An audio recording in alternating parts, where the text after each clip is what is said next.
4 minutes, 15 chapitres de l'Exode, c'est un exploit. Alors, l'avantage de cette petite vidéo et du merveilleux dessin et de la voix de André Dussolier a été de situer le passage de la mer dans le récit, le grand récit du livre de l'Exode. On va se concentrer maintenant sur ce passage de la mer. On a vu la mer s'ouvrir. Dites-nous, Béatrice, le texte. Alors, moi, j'ai cru voir qu'il y avait à la fois la mer qui s'éloigne et puis 2 murailles. Mais comment c'est possible tout ça? Allez, à vous. Effectivement, la mer qui s'ouvre en deux, le peuple qui passe à la hâte, l'armée de Pharaon noyée sous les flots qui se referment, ces images habitent nos imaginaires. Elles sont grandioses et elles sont emblématiques pour nous de l'engagement d'un Dieu qui libère son peuple. Mais cette mer qui s'ouvre, est-ce bien ce que raconte le texte de l'Exode? Et Gérard vient déjà de soulever un problème. Et je vous propose de regarder ensemble ce problème. Relisons ensemble le texte. Moïse étendit la main sur la mer, le Seigneur refoula la mer toute la nuit par un vent d'est puissant et il mit la mer à sec. Les eaux se fendirent et les fils d'Israël pénétrèrent au milieu de la mer à pied sec, les eaux formant une muraille à leur droite et à leur gauche. Comment les eaux mises à sec peuvent-elles être fendues en 2 murailles? La première phrase nous explique donc que la mer a connu une sorte de marée basse exceptionnelle poussée par un vent fort. La traversée est rendue possible par un phénomène qui paraît assez naturel, comme celui qui a lieu par exemple sur la paroisse du Père Gérard Billon entre Fromentine et Noirmoutier à chaque marée. Un passage apparaît, le passage du bois pour aller vers Noirmoutier. Ça arrive tous les jours sur sa paroisse. Oui. Mais la phrase suivante nous dit que la mer s'est ouverte en 2 dans sa profondeur et qu'un chemin est apparu au sein de la masse des eaux. Autrement dit, au moment le plus crucial du texte, celui-ci est parfaitement contradictoire. Il juxtapose 2 explications incompatibles et il évoque 2 phénomènes qui ne peuvent pas avoir lieu en même temps. Ce type d'incohérence n'est pas rare dans les textes narratifs de l'Ancien Testament et il nous invite à nous interroger sur l'histoire de l'écriture du texte. Parce que, à part cette franche contradiction, le récit, on l'a lu, est bien composé, cohérent. Pourtant, on remarque que beaucoup d'éléments semblent être dits 2 fois. Bref, cette contradiction, qui est un signe fort, et la présence de ces répétitions permettent aux exégètes de démêler 2 récits qui auraient été entrelacés, 2 versions indépendantes fusionnées. Et si on fait l'exercice, ça marche. Je les ai fait apparaître dans le document Word que vous avez dû recevoir hier, où j'avais distingué les 2 versions. Peut-être que vous avez eu le temps d'y jeter un œil. Alors, on va aller regarder ensemble ces 2 versions. Quand on les lit l'une après l'autre, on est surpris parce que chaque texte est cohérent et complet. Ils rapportent le même événement et en ce sens, ils se ressemblent, mais ils le font de façon tellement différente qu'ils finissent par être franchement différents. Donc, je vous propose de regarder les principales différences. Je commence par le récit que dans mon document d'hier, j'ai mis dans la colonne de droite et que j'ai appelé « Récit ancien ». Ce récit nous raconte un combat entre l'armée des Égyptiens et Adonai, le Dieu d'Israël. Ce Dieu agit comme un général en chef. J'ai mis en vert sur la diapo que vous voyez les détails qui font apparaître cette dimension militaire du texte.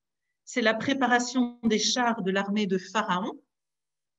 C'est la promesse faite à Moïse et au peuple que c'est le Seigneur qui combattra pour eux, Dieu qui combat comme un militaire et ici comme un général.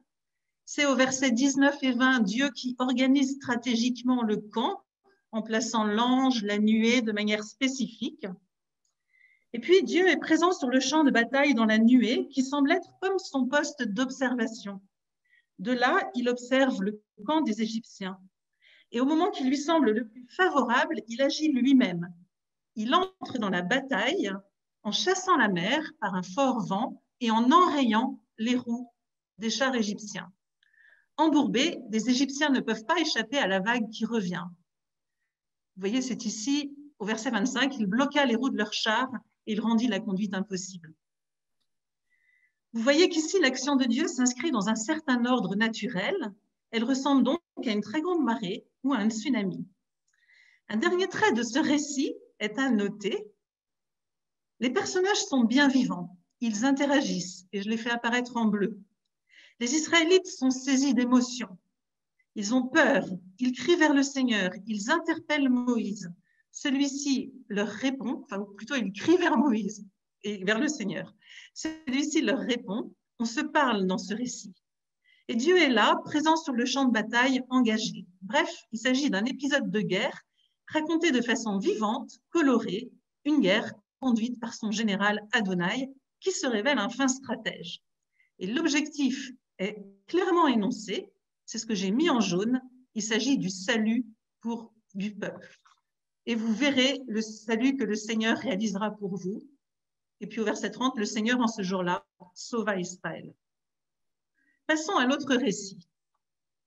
Je l'ai appelé récit sacerdotal parce qu'il ressemble beaucoup à d'autres récits que l'on attribue aux prêtres du temple de Jérusalem. Cette version est très, très différente. Ce n'est plus un récit de combat animé avec des acteurs engagés, mais un récit très solennel qui met en scène la puissance de la parole de Dieu. Le texte est organisé autour de 3 discours de Dieu que j'ai mis en bleu. Et que j'ai séparés sur la diapo. Tous ces discours s'adressent à Moïse. Dieu lui explique étape par étape ce que lui, Dieu, compte faire et ce que Moïse doit faire. Le récit rapporte comment Dieu fait ce qu'il a dit et comment Moïse fait ce que Dieu lui a dit de faire. Et j'ai mis en caractère gras quelques exemples de ce rapport entre l'annonce dans le discours de Dieu et son accomplissement. Par exemple, au verset 16, « Étends la main sur la mer et fends-la, que les fils d'Israël pénètrent au milieu de la mer à pied sec. » Et au verset 21, « Moïse étendit la main sur la mer, les eaux se fendirent, et les fils d'Israël pénétrèrent au milieu de la mer à pied sec. » Tout se passe comme Dieu l'a dit. Mais du coup, on le voit, le récit est assez répétitif avec cette manière de faire. On remarque aussi que dans cette version, le peuple semble avoir disparu. En tout cas, il ne parle pas du tout, il ne réagit pas, il ne fait que traverser la mer quand elle s'est ouverte. On ne sait rien de ce que les Israélites pensent, rien de ce qu'ils vivent. Autrement dit, Dieu domine toute l'action qui se déroule selon sa parole. Moïse est le médiateur qui écoute cette parole et on voit que lui non plus ne parle jamais, ne répond pas à Dieu et qu'il la met en pratique. Dieu agit donc uniquement par sa parole qui est puissante et souveraine et cette puissance atteint son moment culminant dans l'ouverture exceptionnelle des eaux qui se fendent. Qui avait jamais vu un tel phénomène? On remarque enfin que le but de cet événement incroyable n'est pas d'abord la libération du peuple, les sauver comme dans l'autre texte, mais plutôt la manifestation de la gloire de Dieu et sa reconnaissance par les Égyptiens. C'est ce que j'ai mis en marron. Et les Égyptiens connaîtront que c'est moi le Seigneur. Et puis ensuite, les Égyptiens connaîtront que c'est moi le Seigneur quand je me serai glorifié, etc. On le voit donc, ces 2 récits sont très différents. Ils mettent en œuvre 2 manières différentes de comprendre cet événement de salut selon 2 théologies différentes. Le premier prend en compte le déroulement des événements de l'histoire dans leur épaisseur d'humanité, avec des acteurs humains pleins d'émotions, un Dieu au milieu d'eux, sur le terrain, qui réagit aux circonstances. L'autre version parle d'un Dieu qui paraît plus lointain, un Dieu souverain, puissant, qui domine les péripéties de l'histoire, mais dont la parole rend libre. Ce récit ressemble beaucoup à celui de la création en 7 jours, où Dieu parle et ce qu'il dit vient à la vie. D'ailleurs,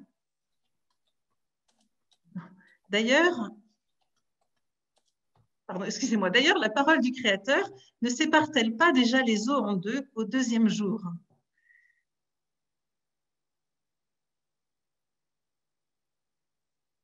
L'autre récit, donc L'autre récit ressemble au récit d'Adam et Ève dans le jardin qui interagissent et qui parlent avec Dieu.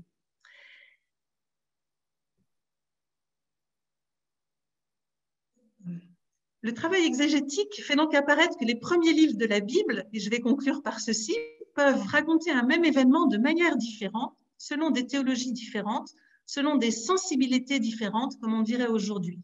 Et l'exégèse nous permet d'essayer de déterminer qui sont les auteurs de ces textes. Elle nous apprend aussi que l'histoire, telle que la racontent les premiers livres de l'Ancien Testament, n'est pas la relation de faits objectifs, établie une fois pour toutes, et qu'elle ne veut pas être cela. Les auteurs anciens sont ni des distraits ni des naïfs, ils n'ont pas fait l'erreur de laisser une contradiction. Et en faisant ceci, ils nous disent, attention, vous voulez savoir comment Dieu a libéré son peuple concrètement? Eh bien, vous ne saurez pas parce que ce qu'on vous en dit est incompréhensible. Une manière de dire que ce n'est pas d'abord l'exactitude historique qui compte, mais plutôt le sens théologique de ceux qui fondent la relation du peuple de Dieu avec un Dieu qui le sauve. Et nous apprenons que Dieu a sans doute bien des manières d'agir et qu'au fond, son action dans l'histoire garde une part de mystère. Qui peut prétendre le dire de façon définitive? Mais ces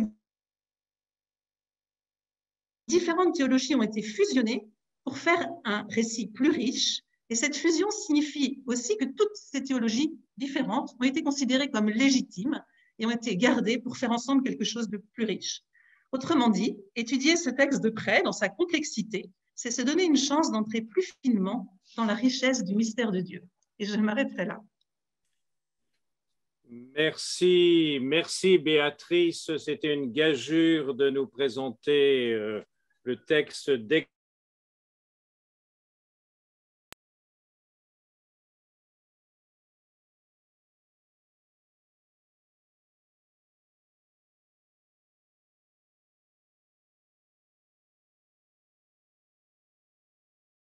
Il sauve son peuple.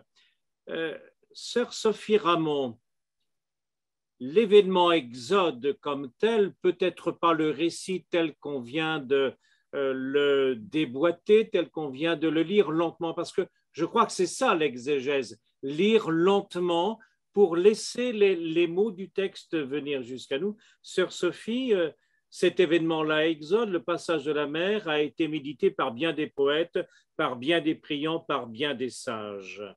Allez-y, on vous écoute. Oui, merci, bonsoir Gérard et bonsoir à tous. Alors effectivement, là on vient d'entendre Béatrice nous dire que ce texte d'Exode 14 est finalement la fusion, pourrait-on dire, de traditions littéraires et théologiques différentes. Mais ce texte, il a la particularité, ou cette traduction du passage de la mer des Joncs a cette particularité d'avoir été repris de multiples fois et réinterprété de multiples fois dans la Bible, Ancien et Nouveau Testament, mais déjà dans l'Ancien Testament. Alors, voilà, j'ai mis à l'écran là, trois exemples possibles, mais on pourrait allonger la liste. Hein, le Isaïe 43, le Psaume 114 et le livre de la sagesse de Salomon. Alors, c'est très intéressant parce que ça nous dit une chose importante, c'est qu'une bonne partie finalement de la littérature biblique, déjà de la littérature vétérotestamentaire de l'Ancien Testament, hein, c'est constituée, c'est construite en relisant et en réécrivant un donné antérieur. Hein, on pourrait même dire que c'est un phénomène qui traverse, hein, qui informe le texte biblique d'une manière générale. Mais ça nous dit aussi qu'il y a finalement une herméneutique, hein, qui sous-tend le processus de croissance du texte biblique. Alors, je pense que j'aurai le temps juste de prendre deux exemples. Je prends d'abord l'exemple du texte d'Isaïe, hein, de Isaïe 43, donc versets 16 à 21, que vous voyez donc apparaître à l'écran. Ce texte-là, il a souvent été compris comme une relecture tardive, hein, de celui qu'on appelle quelquefois le Deutéro-Isaïe. Je ne vais pas rentrer dans cette question-là aujourd'hui. Et il est considéré généralement comme une insertion du 5e ou peut-être du 4e siècle, qui développerait une sorte de sémantique de la crise. Hein. Il faudrait oublier cette crise et donc entendre une nouveauté que Dieu va créer pour son peuple. Alors, c'est peut-être un peu plus subtil. En fait, si on regarde les versets 16 et 17, ça n'apparaît pas dans la traduction de la Tob là, que j'ai mis à l'écran, mais en hébreu, il y a des participes attributifs aux versets 16 et 17.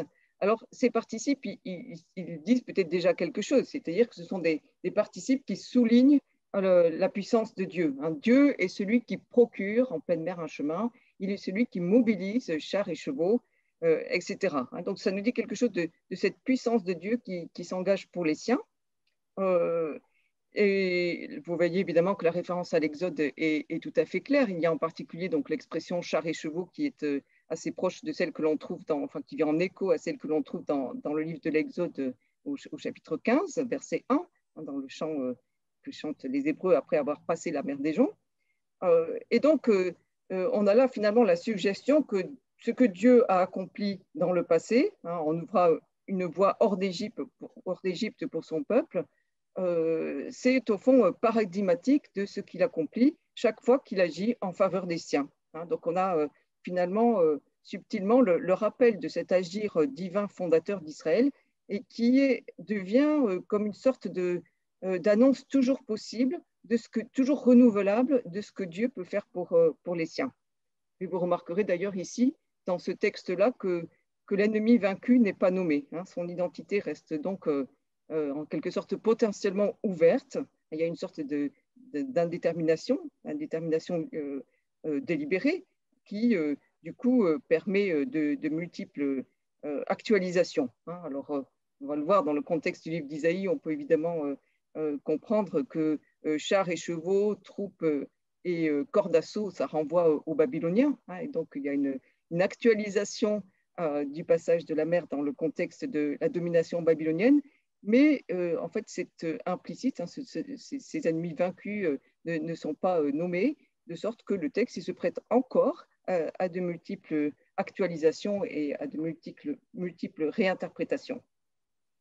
Alors, il y a quelque chose de très curieux dans ce texte, c'est le verset 18 qui est en vert là, à l'écran, parce que curieusement, il est question de ne plus se souvenir des premiers événements, de ne pas ressasser les faits d'autrefois. Alors, petite curiosité, on dit, bon, on nous rappelle le passé, puis en même temps, on nous dit, ne vous souvenez plus des premiers événements, ne ressassez plus les faits d'autrefois. En fait, on comprend cela si on regarde dans le livre d'Isaïe, même simplement dans les chapitres 40 à 48 du livre d'Isaïe, où apparaît l'expression premiers événements. Les faits d'autrefois, c'est un apax, comme on dit dans le jargon, c'est-à-dire c'est une expression qui n'apparaît qu'une seule fois. Les premiers événements, ça apparaît dans les chapitres 40 à 48 du livre d'Isaïe 9 fois. Et chaque fois, c'est pour montrer finalement l'unicité et la puissance du Dieu d'Israël. Il est un Dieu qui annonce ce qu'il va faire. Donc, il n'est pas comme les faux dieux, il n'est pas comme les idoles, dont les prédictions ne s'accomplissent pas. Il n'est pas à l'image de ces dieux des nations qui adorent des idoles, qui ne peuvent pas annoncer ce qui est en train de se produire. Alors, quelle est cette nouveauté qui nous est dit avec des mots anciens? La nouveauté, on la voit apparaître donc au verset 18, et on la comprend peut-être, il faut remonter dans le texte, c'est un verset que je n'ai pas mis ici à l'écran, on la comprend peut-être en regardant le verset 14. Toujours au chapitre 43, je vous le lis. « Ainsi parle le Seigneur, celui qui vous rachète, le Saint d'Israël. À cause de vous, je lance une expédition à Babylone. Je les fais tous descendre en fugitifs, oui les Chaldéens, sur ces navires où retentissent leurs acclamations. » Voilà, donc on a finalement là l'éclairage qui nous permet de comprendre, de situer le contexte qui est évoqué dans ce texte-là. Mais peut-être en raison de la rupture majeure qu'a constitué la crise de l'exil, cette promesse de Dieu, elle ne peut s'accomplir que d'une manière qui est radicalement nouvelle. D'où ce neuf qu'on est invité à discerner, à reconnaître. Vous voyez, ça nous dit que la prophétie, elle ne nous tourne pas vers un passé qui est révolu, elle nous dit que Dieu reste à jamais créateur. Mais ce qui est tout à fait extraordinaire, je crois, dans ce texte-là, c'est que la nouveauté, elle se dit avec des mots anciens. Alors, je vais prendre un autre exemple, c'est le psaume 114. Alors, là, on a affaire évidemment un poème qui est très bien construit avec 4 paires de 2 versets. Et chaque fois, il y a une sorte de parallélisme complémentaire qui est dans chaque verset, où les noms de Dieu et les noms des protagonistes apparaissent toujours en binôme. Égypte, Jacob, alors je l'ai mis en bleu, c'est pas très visible, peut-être Égypte, Jacob, sanctuaire, domaine, mer, Jourdain, montagne, colline, etc. Et puis, vous avez aussi une petite particularité de cette poésie, c'est que dans le deuxième stick, donc dans le deuxième demi-verset, il y a toujours un mot ou une expression qui est omis par rapport au premier stick. Donc là, c'est ce qui est en rouge sur le texte à l'écran. Vous voyez qu'aux 2 extrémités, au verset 1 et au verset 8, il est question, au verset 7, pardon, il est question du Dieu de Jacob, donc ça lit les deux strophes. Et ces 2 strophes, en fait, elles disent chacune une transformation. Juda, Israël est devenu sanctuaire, domaine de Dieu d'une part, et puis d'autre part, en fin de psaume, rochers et rocs sont transformés en étangs et en fontaines. Et puis au centre, vous avez rapporté des réactions du cosmos à ces événements qui sont donc brossés dans les strophes extérieures. Alors évidemment, la reprise de l'Exode, elle est là aussi clairement identifiable, dans les 2 premiers versets en particulier, mais vous remarquerez que ici l'accent n'est pas mis tant sur l'action divine que sur ce qui advient pour Israël dans ces événements de l'Exode. La sortie de l'Égypte, si vous voulez, elle n'est pas évoquée en termes de libération de l'esclavage, elle est focalisée sur le fait qu'il y a un mouvement de séparation d'un peuple barbare et que ce Juda devient le sanctuaire de Dieu, Israël devient le domaine de Dieu. Alors, il y a une petite bizarrerie, c'est que dans les versets 1 et 2, les suffixes son sanctuaire, son domaine, n'ont pas d'antécédent. Donc, en fait, on comprend à la fin du psaume que ça peut renvoyer à Dieu, mais dans le texte, là, ils n'ont pas d'antécédent. C'est une petite bizarrerie qui nous oblige à lire le texte jusqu'au bout, et de sorte que ça met en exergue véritablement ce qui est d'abord, ça met d'abord en exergue ce qui se passe pour Israël. Et disons que l'auteur de ces changements, lui, Dieu, donc, il est nommé qu'à la fin. Donc en fait, le psaume nous présente l'événement de l'Exode du point de vue du peuple. C'est-à-dire que la sortie d'Égypte, c'est le point de départ qui conduit à la naissance d'Israël comme sanctuaire et comme domaine de Dieu. Et puis au centre, vous avez ces réactions cosmiques qui sont assez curieuses aussi. Alors, assez difficiles en fait à discerner parce que les verbes sont toujours assez ambivalents. Qu'est-ce que ça veut dire s'enfuir et refluer? Ce sont plutôt des images militaires, de retraite militaire. Là aussi, on fait un travail de concordance pour voir où ces verbes apparaissent ailleurs. Donc, c'est une sorte de fuite. Alors, il y a peut-être aussi une image un peu mythologique des eaux là, que Dieu met, des eaux du chaos que Dieu met en défaite. Et puis, vous avez les montagnes et les collines qui bondissent. Alors là, le verbe, il est parfois connoté négativement, c'est-à-dire que ça évoque un mouvement puissant, terrifiant, et parfois c'est positif, c'est le mouvement d'exultation, ça dépend des textes. Peut-être qu'ici, on peut garder le mouvement d'exultation. Il y a quelque chose qui est en train de se jouer dans cette sortie d'Israël, de cette séparation d'un peuple barbare. Donc, les montagnes et les collines bondissent dans un mouvement d'exultation. Ça souligne l'idée d'une recréation. On pourrait d'ailleurs à la limite lire les versets 3, 4 et 5, 6 de manière antithétique. La mer s'enfuit, le Jourdain reflua, etc. Mais les montagnes bondissent comme des béliers et les collines comme des cabris. Et puis, le verset 7 invite la terre à tressaillir. Alors là, avec le verbe roule, qui est aussi un verbe ambivalent, qui peut suggérer à la fois un mouvement de danse ou le fait de se tordre dans les douleurs de l'enfantement.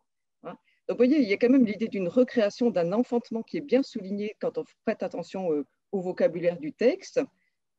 Et on peut imaginer que les derniers versets, les versets 7-8, décrivent comme une sorte de procession triomphante pour le Dieu de Jacob, ce Dieu qui donne donc la fertilité à toute la terre. Bon, il y a des images qui sont proches d'ailleurs du texte d'Isaïe, dans le fait que le roc et le granit sont changés en fontaine.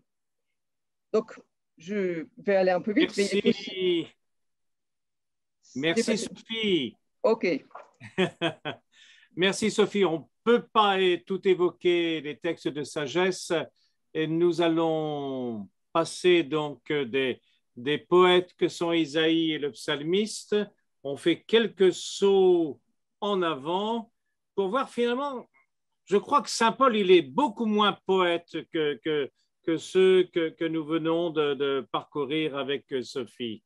Lui, c'est un théologien et finalement, il ne s'intéresse pas beaucoup à ce qui s'est passé, non, mais le sens, c'est ça qui est pour lui important, Christophe Rimbaud. Alors, voilà, est-ce que tout le monde entend bien d'abord? Gérard, oui, en effet, Paul est sans doute moins poète, mais il a les pieds sur terre. Pour le passage de la mer, c'est peut-être important de le dire. J'espère que vous voyez tous ce partage d'écran, parce que d'abord, évoquer Saint-Paul le jour de la fête de Saint-Pierre-Saint-Paul, je trouve que c'est plutôt une bonne idée. Ensuite, ce qui est très intéressant, nous avons vu avec Sophie Ramon comment le texte est reçu dans la tradition de l'Ancien Testament. Nous voyons maintenant comment il est reçu aussi dans la tradition du Nouveau. Parce qu'il faut comprendre, quand on lit Saint Paul, en quoi l'épisode du passage de la mer vient éclairer l'expérience des Corinthiens et à travers l'expérience des Corinthiens, comment cela vient éclairer nos propres expériences. Et c'est ça l'enjeu de Saint Paul. En fait, narration pour narration, comment l'histoire rapportée du peuple d'Israël dans le passage de la mer vient aider les Corinthiens à comprendre leur propre histoire et vient aider nous, lecteurs, aujourd'hui, à comprendre notre propre histoire. Nous sommes dans la première aux Corinthiens, chapitre 10, comme mentionné sur la feuille, le tableau, le papier qui vous est projeté. Vous connaissez tous ce passage-là. Quand on le lit, on se demande toujours ce que ça vient faire là. Vous allez voir, c'est très clair. Nous avons sous les yeux, verset 1, chapitre 10, « Je ne veux pas vous le laisser ignorer, frères. Nos pères étaient tous sous la nuée, tous ils passèrent à travers la mer, et tous furent baptisés en Moïse dans la nuée et dans la mer. Tous mangèrent la même nourriture spirituelle, et tous burent le même breuvage spirituel, car ils buvaient un rocher spirituel qui les suivait. Ce rocher, c'était le Christ. » Regardez 2 lignes plus loin, un verset plus loin, le verset 6. « Ces événements sont arrivés pour nous servir d'exemple. » En grec, les tupoi, c'est un type. Servir d'exemple afin que nous ne convoitions pas le mal comme eux le convoitaient. Et nous retrouvons, versets 10 et 11, « Enfin, ne murmurez pas comme murmurèrent certains d'entre eux. » Verset 11, « Ces événements leur arrivaient pour servir d'exemple et furent mis par écrit pour nous instruire. » Et donc, vous voyez bien, en fait, que Saint Paul est extrêmement clair. Il est en train de donner une exhortation aux Corinthiens avec plein de références par rapport au texte de l'Exode, par rapport à l'expérience vécue par le peuple d'Israël. La nuée, la mer, la manne, le rocher, les murmures. On ne peut pas passer à côté, on ne peut pas lire ce passage si nous n'avons pas en tête, de fait, le récit de l'Exode. Et donc, c'est ce qu'on appelle, vous voyez, le point 2, la lecture typologique. Le passage de la mer est ici lu, relu, il est reçu, il est interprété, en fait, comme un baptême.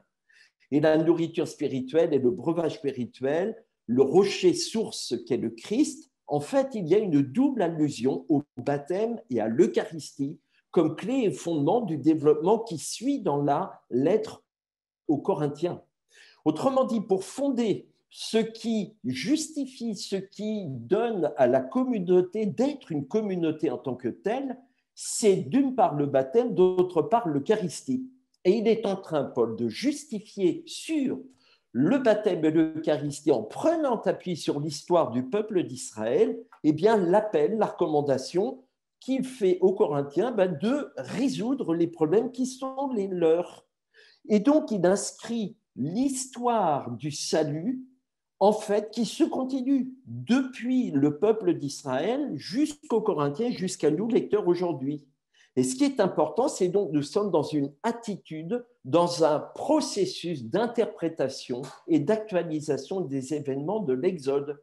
Le comportement des pères au désert, c'est mon point 3, qui sont comme des exemples, comme des tupoi, d'où la lecture typologique, vous voyez bien, comme des tupoi ou plutôt des contre-exemples.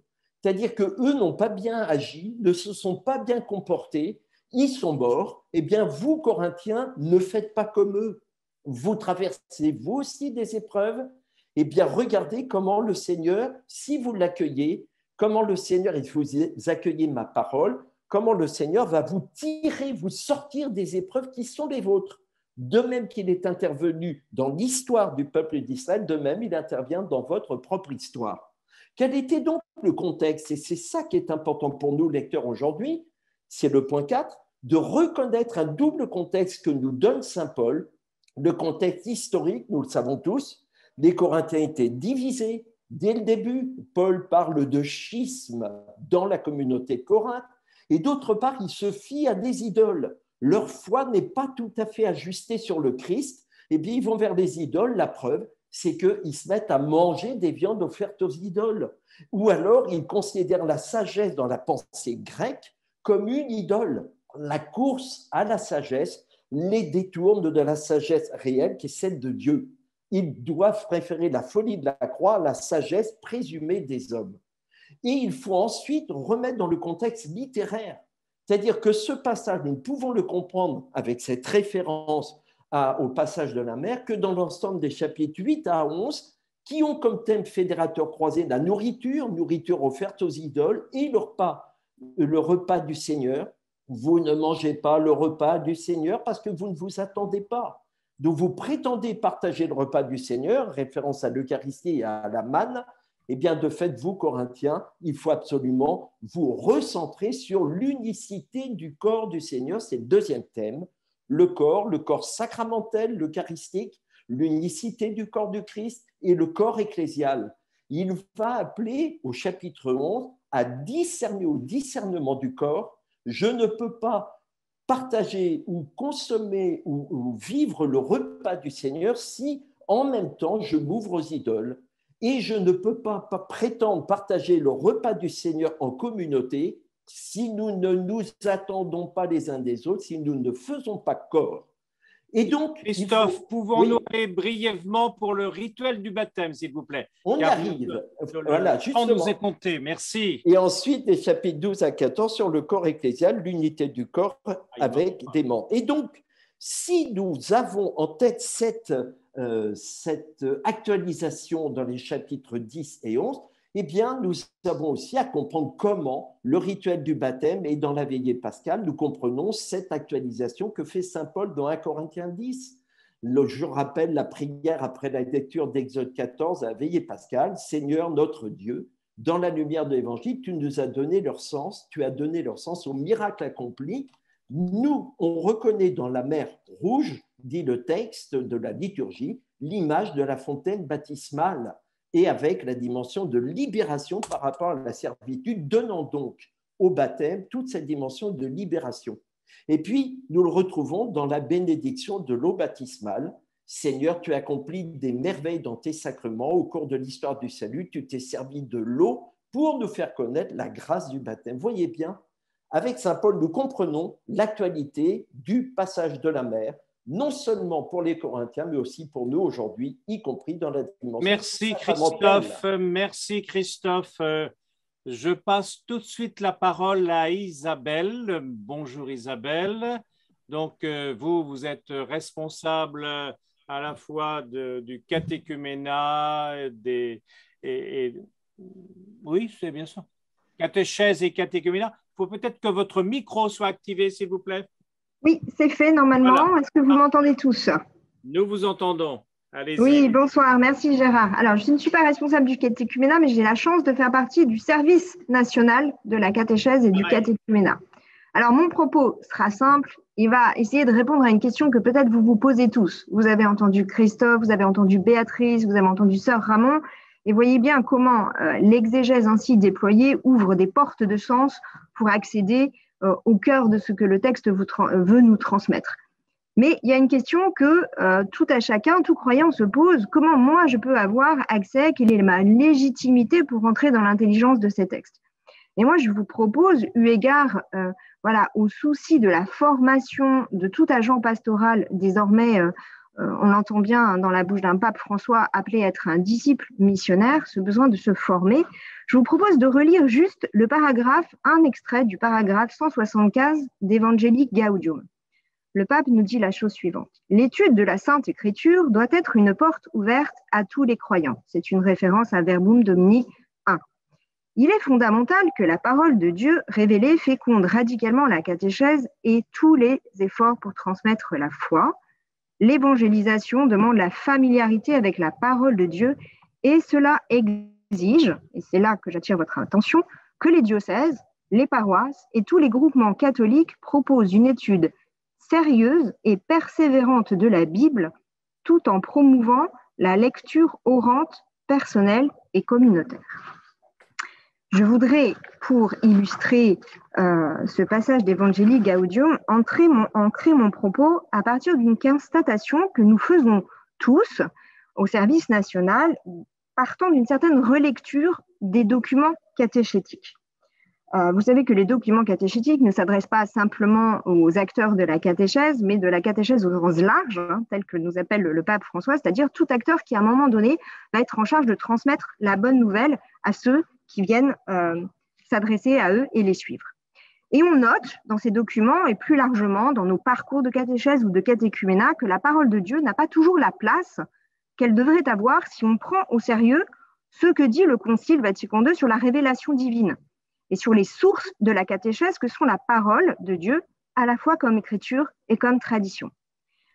On trouve plusieurs configurations. Soit ces textes sont présents sous forme de citations, alors c'est rare, mais ça arrive encore. Et le problème de ces citations, c'est que ça ne fait pas toute la place à une péricope plus large qui permet de comprendre le contexte d'énonciation. Soit on les trouve en forme de commentaires. Et le problème de ces commentaires de la parole, c'est que bien souvent, en fonction de la visée de la rencontre catéchétique ou catéchuménale, ils enferment le texte dans une proposition, coupant l'accès aux autres sens du texte. Ce qui veut dire, d'un point de vue formel, que nous ne donnons pas la place à la parole de Dieu, la place qui lui revient comme lieu plénier de la révélation que Dieu fait de lui-même. Or, l'enjeu, et vous l'avez compris singulièrement à travers l'étude d'Exode 14, c'est que cette parole dit quelque chose de notre salut. Si on reprend le texte du jour, au niveau pastoral, on peut être affronté à quelques difficultés que je voudrais rapidement balayer avec vous. La première, c'est la difficulté de contextualiser ce texte et de comprendre la place qu'il occupe au regard de l'histoire du salut. Et moi, je pense à la place, par exemple, de la réception du décalogue. Vous voyez bien qu'en catéchèse, l'enjeu du décalogue, des 10 commandements, c'est de ne pas les comprendre simplement comme des lois que nous donnerait le Seigneur auxquelles il faudrait se conformer. Et donc, il faut revenir au verset qui ouvre aussi bien dans Exode que dans Deutéronome, cette livraison des 10 paroles. C'est moi le Seigneur ton Dieu qui t'ai fait sortir du pays d'Égypte, de la maison de servitude. Et donc, si on n'a pas d'abord ce soubassement du passage de la mer Rouge comme celui du lieu de la révélation d'un Dieu qui sauve, et on ne peut pas comprendre la réception de ces 10 paroles. Et donc, on ne comprend pas l'expérience de ce peuple qui fait d'abord l'expérience d'un Dieu sauveur avant d'être un Dieu qui donne des paroles pour vivre librement de ce salut offert. La deuxième difficulté qu'on peut identifier, c'est d'éclairer la figure de Dieu que les catéchistes ont parfois du mal à mettre en rapport avec le Dieu d'amour que semble proposer Jésus-Christ. Et vous voyez, il y a comme une sorte d'opposition qui s'instaure insidieusement entre le Dieu de l'Ancien Testament et le Dieu de Jésus-Christ. Et les questions que nous avons parfois quand nous ne connaissons pas le texte sont précisément de cet ordre-là. Mais comment c'est possible que le Dieu qui est présent dans ce texte tue tous les Égyptiens? C'est vraiment un Dieu violent, ce n'est pas le même que celui que Jésus-Christ nous présente. Mais plus profondément, je crois que l'absence de formation sur ces textes peut conduire à 3 attitudes qui ne sont vraiment pas viables. Soit les catéchistes, démunis, pas formés sur ces textes-là, se sentent de facto incapables de les présenter et ils les évacuent, se coupant d'une pluralité de la lecture intertextuelle qui est dommageable pour la foi. Soit ils en font une lecture erronée ou un commentaire qui ne rend pas compte de la totalité de ce qu'ils voudraient déployer. Soit enfin, ils en viennent à opposer ce Dieu de l'Ancien Testament et celui du Nouveau Testament. Alors moi, je crois que l'enjeu de l'exégèse de ces textes permet de mettre de côté des représentations erronées de Dieu et de découvrir que le Dieu qui fait alliance avec le peuple hébreu est bien le même que celui dont témoigne Jésus-Christ. Et ce passage entre Ancien et Nouveau Testament est essentiel pour pouvoir présenter l'intégralité du message de salut. Et là, les catéchistes ou les agents pastoraux se trouvent bien souvent face à une véritable difficulté. Il y a un enjeu de maturité dans la foi qui se dit là. Le pape François le redit avec force. Vous savez, dans Aperui Utilis, c'est le motu proprio qui institue le dimanche de la parole. Sans l'écriture, nous ne pouvons pas avoir accès à la foi. Et si nous ne pouvons pas avoir accès à la foi et à la fois accès à Jésus, c'est donc que nous sommes en incapacité d'être à notre tour des témoins. Et la proposition d'être témoin dans la bouche du pape François, de ses disciples missionnaires, c'est bien le point de jonction entre l'articulation d'un témoignage personnel, qui va dire comment le Seigneur est venu me toucher dans ma propre vie, et que ce caractère performatif de la rencontre avec Jésus donne du sens à mon existence, mais que ce caractère expérientiel, éminemment personnel, n'a de sens que parce qu'il vient relayer le message de salut adressé à tous. Et donc, il faut bien qu'il y ait, dans ma parole personnelle, à la fois la présentation du message de salut adressé à tous par la bouche de Jésus-Christ. Un autre enjeu, me semble-t-il, à travers cette formation et cette exégèse à proposer à tous les laïcs qui en sont parfaitement capables, c'est l'enjeu ecclésial.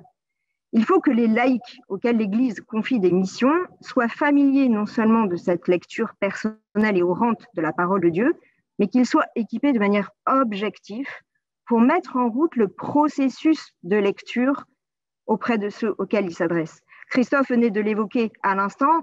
Non seulement il nous faut apprendre à lire le texte pour le découvrir dans la pluralité du sens qu'il offre, mais il faut que nous puissions donner au texte la possibilité de nous lire afin que l'histoire du salut devienne notre propre histoire et que notre histoire s'inscrive dans l'histoire du salut. Alors, je pense éminemment que prendre ce risque de s'affronter à une exégèse est éminemment fécond. Si vous me permettez, j'en ferai un témoignage personnel.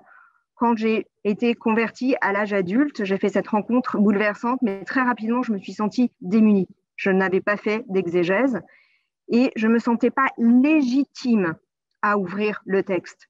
Je le confiais à d'autres dans l'interprétation et j'en étais tenue éloignée. La chance que j'ai eue, c'est qu'on m'ait fait confiance et qu'on m'ait envoyée en formation. Et la formation, ce n'est pas simplement un savoir, c'est donner les clés, les sceaux qui ouvrent le livre et qui vous fait devenir un véritable sujet croyant. Et je crois que l'enjeu de la formation, c'est de permettre aux laïcs d'être des sujets croyants et reposer sur le sens de l'écriture. Merci, Isabelle. Vous nous avez fait un petit parcours général sur la manière de lire les textes bibliques en catéchèse. J'aurais bien envie de vous poser une question, et vous avez évoqué Christophe.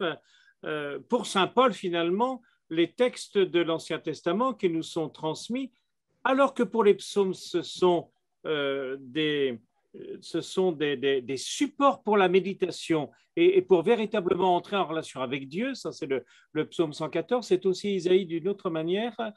Pour saint Paul, ce sont des exemples. Donc, ce sont des exemples, autrement dit, si je comprends bien, Christophe, ce sont des histoires qui sont là pour nous faire rebondir dans la foi en Dieu et dans la pratique chrétienne. Tout à fait, ce sont des exemples de foi et de réaction par rapport aux interventions du Seigneur. Et en ce sens, ils deviennent exemples ou contre-exemples, comme je le disais, selon l'attitude de foi du peuple d'Israël rapportée dans le livre de l'Exode. Et en ce sens, nous pouvons nous appuyer sur les exemples ou contre-exemples de foi des Corinthiens, à nous maintenant de nous positionner. Voilà.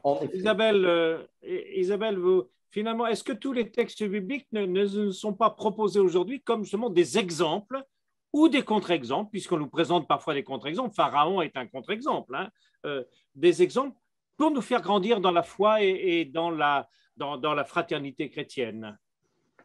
Mais précisément pour qu'ils deviennent des exemples, c'est-à-dire ce qui en miroir nous permet de nous situer et puis de nous inscrire dans cette histoire, il faut qu'ils soient présentés dans la richesse de sens qui est le leur. C'est-à-dire qu'un exemple, il ne peut pas être enfermé, vous voyez, dans une seule ligne de conduite. Il faut qu'il puisse déployer la pluralité, le contexte dans lequel ils sont énoncés. Si je donne un exemple en disant c'est un exemple moral de ce qu'il faut faire, de ce qu'il ne faut pas faire, on passe à côté de la visée parce qu'on ne voit pas que ce texte, il est inscrit dans une histoire. Et donc, c'est un entrecroisement de relations à partir desquelles on va pouvoir trouver, nous, notre propre porte d'entrée. L'exemple en catéchèse, il faut s'en méfier parce qu'il est souvent au terme, vous voyez, d'une démonstration. Je veux vous dire cela, donc je vais vous dire qu'en Église, nous faisons plutôt comme cela, et vous voyez, il y a des impasses. Et d'ailleurs, regardez, même le texte le dit. Mais là, on coupe le texte de l'inspiration qui est la sienne. Or, si nous croyons véritablement que si les auteurs ont été inspirés par l'Esprit de Dieu pour nous dire quelque chose de Dieu, il faut que les lecteurs que nous sommes aient la conscience vive qu'ils sont de la même manière inspirés pour pouvoir interpréter le texte justement. Donc, il faut leur donner librement accès à ce texte. Dites-moi, Béatrice, vous qui avez commencé tout à l'heure à nous faire lire le texte, la question d'Isabelle tout à l'heure, vous nous avez parlé donc à la fois d'un premier texte où il est question du Dieu sauveur, le Dieu général, le deuxième, celui dans lequel Dieu manifeste sa gloire, y compris d'ailleurs à des non-croyants que sont les Égyptiens. Dites-moi, petite question de rien du tout, le Dieu d'amour là-dedans, il est où? Le Dieu d'amour, il est où? Mais il est là. Et il me semble que la manière dont le texte biblique brouille le comment précisément nous aide à ne pas rester enfermés dans les fausses représentations qu'Isabelle disait. Et d'une part, et puis d'autre part, autant on peut, enfin, comment dire, il me semble que l'insistance mise sur un acte extraordinaire pour libérer le peuple nous permet de mieux comprendre aussi ce que signifie la gloire de Dieu, qui est précisément une gloire dont Irénée disait lui-même le premier qu'elle se manifestait dans la vie de l'homme. Et c'est là qu'est intéressant le fait de fusionner deux traditions et de mettre ensemble un récit qui insiste sur le salut et l'autre sur la gloire. Les deux, comment dire, le texte qui nous est donné à lire et le texte qui conjugue les deux versions et qui rend inséparable pour nous lecteurs la gloire et le salut. Merci. Je vois que le temps s'écoule. J'aurais une dernière question à poser à Sophie. Moi, si j'ai bien lu le texte d'Isaïe, c'est on lit, Isaïe nous dit, ben voilà, il s'est passé quelque chose d'extraordinaire autrefois, mais c'est pas ça qui compte. Ce qui compte, c'est l'extraordinaire qui arrive et qu'on ne voit pas. Je me suis trompé dans l'interprétation d'Isaïe, là? Non, non, vous avez raison, il y a quelque chose de cet ordre-là, mais ça nous donne aussi à entendre les textes bibliques comme une promesse. Et en fait, cette référence, cette allusion à l'Exode résonne précisément comme la promesse de ce qui s'est accompli dans le passé peut encore s'accomplir. Mais voilà, paradoxalement, ce n'est pas la répétition du passé, il y a quelque chose d'extraordinairement nouveau. Et puis, comme on entend cette promesse dans une période où on est un peu malmené, eh bien, il y a un appel, je crois, aussi au discernement. Il faut essayer de voir, de percevoir qu'est-ce qui est en train de se jouer dans l'histoire de l'action de Dieu. Je crois que c'est tout ça que ce texte nous dit. Vous voulez intervenir, Christophe? Non, ça va? Bon, oui. Je crois que c'est important de garder en tête que les récits nous parlent de la présence et de l'action de Dieu et qu'après, nous sommes donc, nous, invités à nous positionner voilà, dans la dynamique de ce que disait Sophie, de ce que disait Béatrice, et avec l'exemple d'Isabelle, le témoignage, Dieu est là, Dieu se révèle dans l'histoire, est-ce que cela va me provoquer à croire ou pas? J'ai une décision comme lecteur à poser, je décide de croire ou pas. Bien, c'est en ce sens que ça nous implique et ça nous provoque dans notre réaction de foi. Très bien, nous arrivons au terme de notre heure de webinaire consacrée à cette grande page de l'Exode. en l'occurrence, nous n'avons fait qu'effleurer, même si, mais j'espère que vous, les auditeurs, sans doute êtes-vous déjà habitués à lire les textes, je le dis et je le redis, faire de l'exégèse, c'est lire lentement. Et il y a à l'Institut catholique de Paris, je vois sur l'écran, là, il y a un certain nombre de choses qui sont proposées pour devenir aussi compétent que Béatrice, Sophie, Christophe et Isabelle. Béatrice, vous voulez commenter? Oui, merci Gérard. Oui, comme Isabelle nous l'a rappelé, la formation exégétique est une voie royale pour grandir dans la foi en quelque sorte. Il y a énormément de formations de tout genre qui sont proposées. Il y a des formations diocésaines, il y a énormément de livres. Les vacances peuvent être le moment de lire. Et puis nous, modestement, l'Institut catholique de Paris, on propose aussi des formations. Donc je vais juste vous en dire un mot. Donc, on propose une diversité de cours et de rythmes de formation et de cours qui vont de l'initiation exégétique jusqu'à l'expertise. Donc, des cours sur les livres de la Bible, sur son contexte culturel et historique. Donc, Isabelle nous a dit qu'il était important de le prendre en compte. Des cours sur l'interprétation de la Bible et sur les langues bibliques. Mais je voudrais insister surtout sur les modalités de nos cours. Il y a deux modalités. Des cours hebdomadaires sur le campus pour ceux qui sont proches géographiquement ou pas trop loin de l'Institut catholique, et puis des cours en ligne qui sont accompagnés pas à pas par des enseignants et qui permettent d'habiter plus à distance et d'avoir un rythme de travail plus souple. Chaque cours est indépendant. On peut prendre un cours d'exégèse à la Catho ou il peut faire partie d'un cursus de formation diplômante de différents niveaux. Voilà. Donc, si vous êtes intéressé par ces propositions, je vous ai mis ici un certain nombre de références. Peut-être que c'est les numéros de téléphone qu'il est plus facile de noter. Donc, pour les cours à l'unité comme auditeur, pour les parcours de formation, et puis pour le Théologicum en ligne,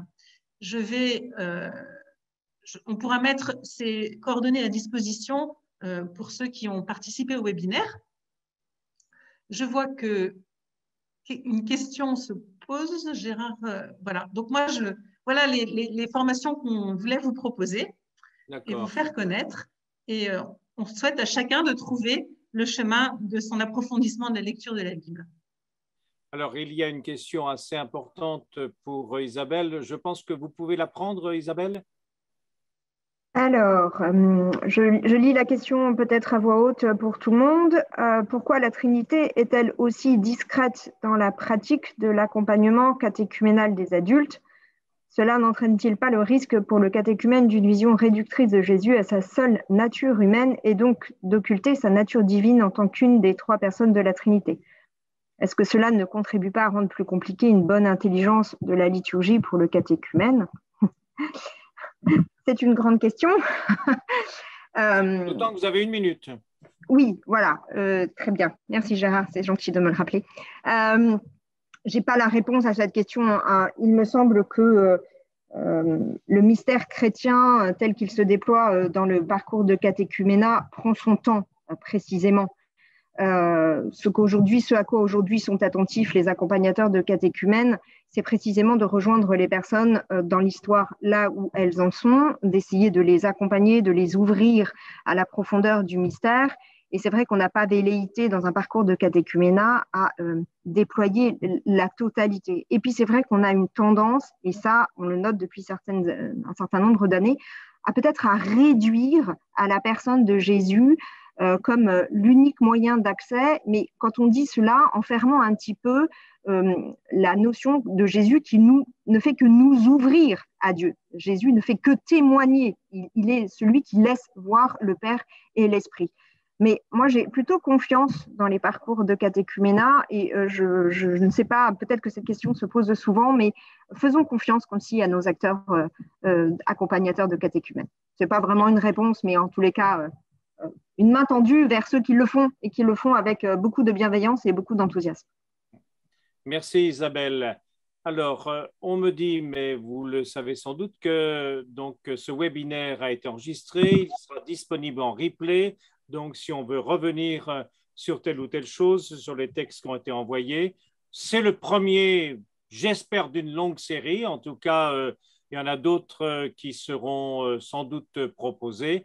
Merci à tous et à toutes de votre participation. Merci quand même. On a pris pour commencer un grand texte. Hein. Il y en aurait d'autres ensuite. On irait chercher du côté de la création, du côté d'Abraham, ou bien du côté de la naissance de Jésus. Ce serait aussi extraordinaire et on ne manquerait pas de traverser l'histoire de la réception.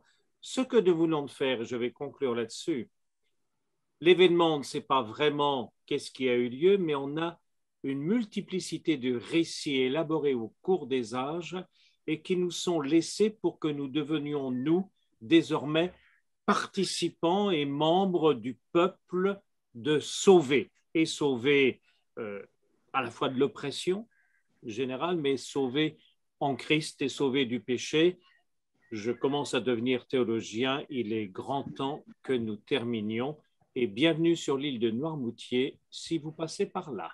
Il y a le Gois et vous verrez ce que c'est que la mer qui se retire. Bonsoir à tous et à toutes. Bonsoir. Bonsoir. Bonsoir.